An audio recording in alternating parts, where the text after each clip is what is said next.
তো দিদির বাড়ি ছাদের উপরে একটু আসলাম, আর এসে দেখো পিছনের পরিবেশটা এত সুন্দর, কি বলবো। এই দেখো মানে উপর থেকে চারদিকটা বেশ সবুজ মাঠ ফাঁকা, বেশ ভালো লাগছে দেখতে। আর আমি রোদের জন্য তাকাতেই পাচ্ছি না, একদম তাকাতে পারছি না আমি রোদের জন্য।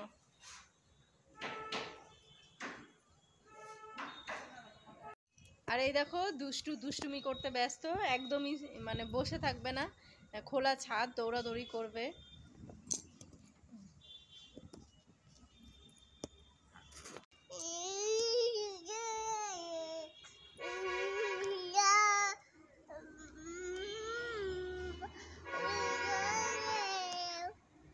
দেখো গান করতে ব্যস্ত, কত সুন্দর গান করতে পারে আমার মাম্মা, দেখেছো তোমরা? সুন্দর করে গান করো তো, ভালো করে গান করো।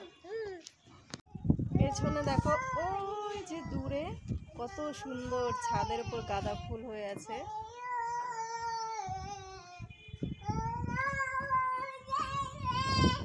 দেখো ছাদের উপর কত সুন্দর গাঁদা ফুল হয়ে আছে, একদম গাছ ভরে আছে।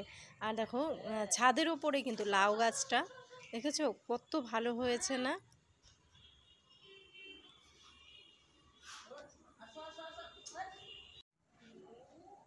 ছাদের ওপরেও যে এত ভালো লাউ গাছ হয় সেটা আমি এই প্রথম দেখলাম।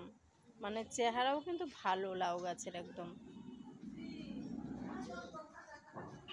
ওই যে দূরে দেখো ওখানে বেশ ছাগলগুলো ঘাস খেয়ে বেড়াচ্ছে মাঠটার মধ্যে।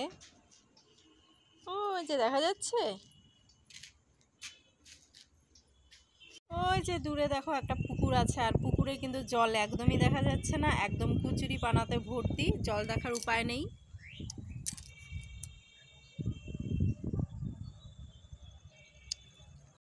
ওই দিকটা তো তোমাদের দেখালাম, আর এদিকে দেখো একটা কুল গাছ আছে, এত কুল ধরে আছে দেখো, প্রচুর, পাতার থেকে মনে হয় কি কুলই বেশি আছে। বোঝা যাচ্ছে কি না ভিডিওতে বুঝতে পারছি না, কিন্তু প্রচুর কুল ধরে আছে।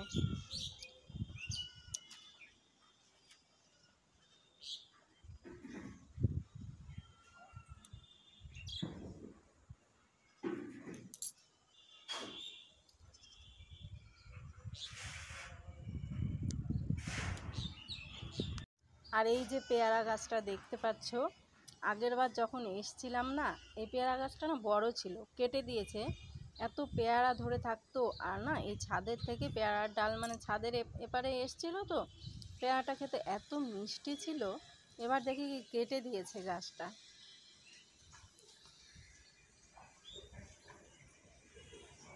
তো ভিডিওটা তোমাদের কেমন লাগলো, যদি ভালো লাগে তাহলে অবশ্যই বলবে, আর একটা লাইক কমেন্ট করে দিবে। So tata.